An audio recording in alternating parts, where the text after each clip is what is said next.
Buongiorno, buonasera, benvenuti amici. Welcome my friends and welcome to my channel, Fountain Pen Therapy. Now, today I wanted to review a pen that a lot of people have raved about and there's been other reviews on it, and I did want to get one for my collection. And this is the Scrivener from London. Nice little pen, maybe. I have mixed feelings, perhaps, but let's take a closer look. I mean, it's certainly got a nice packaging. There you have it. It's available on Amazon. Got it almost the next day, which is convenient instead of waiting for weeks or sometimes even months for a pen. There you have it. That's the Scrivener from London, England. We'll take a look at it. Why I like it? Don't I like it? The verdict's still out. Stay tuned. Okay, so we're back with the pen. Here it is. First thing to note is that the pen is very thin, so it's on the thinnish side. It's got quite a bit of weight. Thank goodness for that. But for those of you who like more substantial or girthier pens, well, you're not in luck. This would not be the pen for you. Otherwise, let's take a look at those trimmings. Trimmings are really, really nice. You've got Scrivener on the center band with the Scrivener logo. I like the clip, the design of that clip, especially with the linear engravings there. It is very functional. Nice finial. Okay. Just a butt end here, gold with a little ring. So nothing else to speak of. It's black lacquered in terms of the rest. It's a snap-on. It's not, and I've noticed that this snap-on is already loosened. How long that will last, I'm not sure, because there is a kind of a plastic snap-on system there. For now, it's functioning properly. Hopefully, time will tell whether or not that will be a problem. In terms of the nib, there is that Schmidt nib. I finally get a medium. I found myself having lots of fines and one broad, but never had a medium. So I'm looking forward to seeing how that medium writes. And I'm more and more liking these Schmidt nibs. I got to tell you, they're going to be added to my collection if this medium proves to be as good as the fine and the broad. It is a number 5 nib, by the way.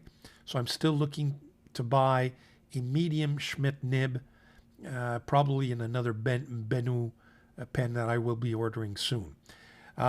There's a little bevel there, so be careful when you ink it, because you could have a mess if you don't clean it up properly.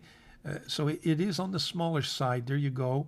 That section is almost 7, not even 8 millimeters, so quite small.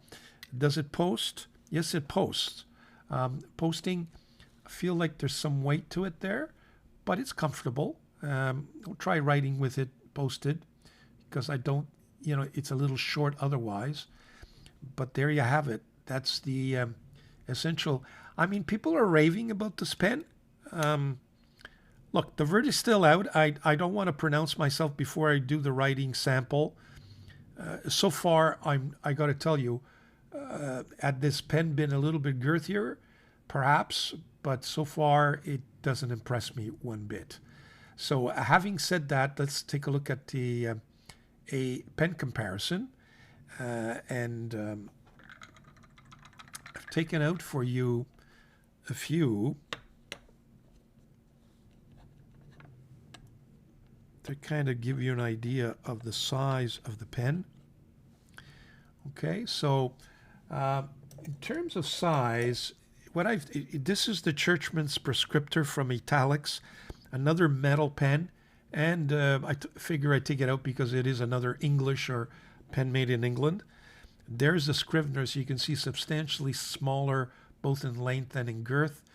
It's equivalent to my A1, a little bit bigger than my Pelican 200, substantially smaller than my N11, and pretty equivalent to, I would say, to the Metropolitan.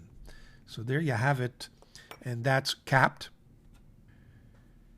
Here are the pens uncapped, and of course I will remove from the picture this A1 because it obviously does not post, not meant to. So there you have the comparison. So you could see that the pen is quite small, thin, but I guess would serve well in a sleeve. That's these pen sleeves that are attached to leather backings of journals, etc. But as you can see, it does not impress me so far. There you have it. So that's uncapped. There you have the pens posted. And I mean, posted, it starts to make a little more sense in terms of length anyway. As you can see, it almost rivals my N11. It's certainly bigger than my Metropolitan. But like I said, it is a little bit back-weighted. So we shall see in the writing sample whether I feel at all comfortable with the posting of this pen. So there you have the pen posted. We will look at some measurements and then the writing sample.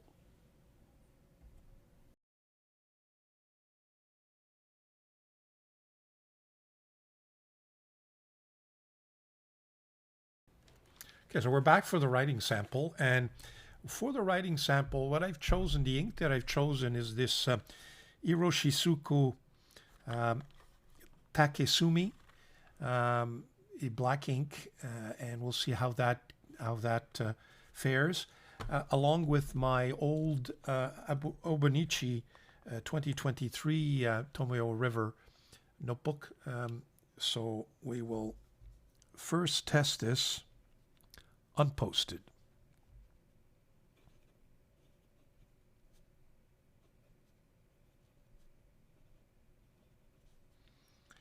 And this is the classic black.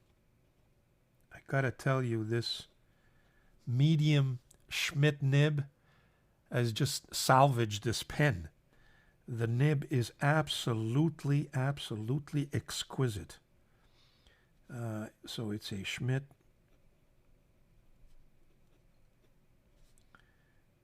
number 5 steel medium nib. Just exquisite.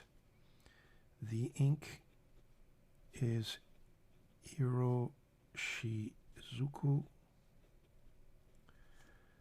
Take Sumi. Wow, this is really, really nice. I mean, look at the thickness on this. It's a gusher, and this medium on a number 5 writes like a broad, a big broad. So, I mean, this is just, look at this. I just touch it. It's just an absolute joy to write with. Fast writing. I mean, doesn't. Oh no, this is just. So it's a gusher. It's very smooth, buttery smooth, to the point where I'm having difficulty controlling it. Very constant. Put it this way, this nib with that Iroshizuku, which is always a nice ink. Wow, what a combination. Gotta tell you. So there you have it. The likes and the dislikes. Well, I'm going to start with the likes, and that's this Schmidt nib. Now, so it's really no credit to the pen itself. It's more towards the nib, a German Schmidt nib. Really, really, really nice. I do like the trimmings on this pen.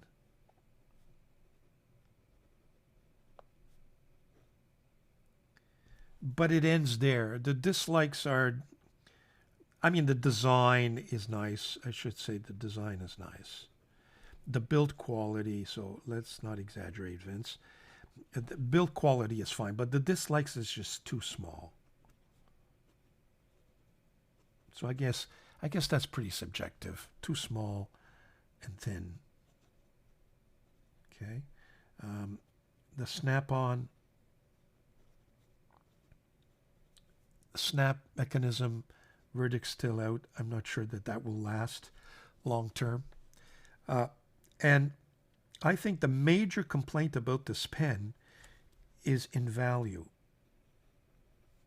At $67 Canadian on Amazon, last price I checked, yes, actually 68 because it's $67.99. So 68, yes, it's an automatic next day delivery, but at 68 bucks, this pen is extremely overpriced in my view. Extreme. I can get two very nice Chinese pens at that price. So that's for the value. Is this going to be a go-to pen? Let me tell you where it's going to be a go-to pen. So for example, if I have this journal and I'm writing on the go, let me just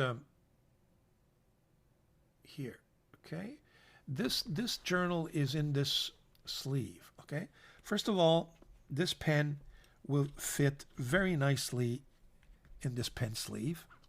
And that's something I purchased, but I did want to show it to you. But it will also fit just barely this one. I can never get any pen to fit in there, but this one fits because it's thin. So if there's an advantage to it, so this is a type of pen that I would use if I need to use either here to kind of put my pens in. Well, you see now it's stuck there, but and so even this pen having difficulty, but that's a question of me stretching that leather a little bit, but making a mess here. Okay, so there you have it. I mean, if there's any advantage, that would be it. But other than that, I've got to tell you, I am not overly impressed with the pen. I'm not sure that I would recommend it at that price. So there you have it. Boy, this nib is really nice, though. Gotta tell you, really, really nice. There you have it. I hope you enjoyed this. I mean, this Scrivener, everybody's raving about it. I did want to have one of my own. I wanted to order the red one or even the blue one, as a matter of fact, but this was the only one that was available that quick. So there you have it. Thank you very much. Please don't forget to subscribe. Your comments are always, always welcome, positive or negative. Let me know. Take care. Ciao.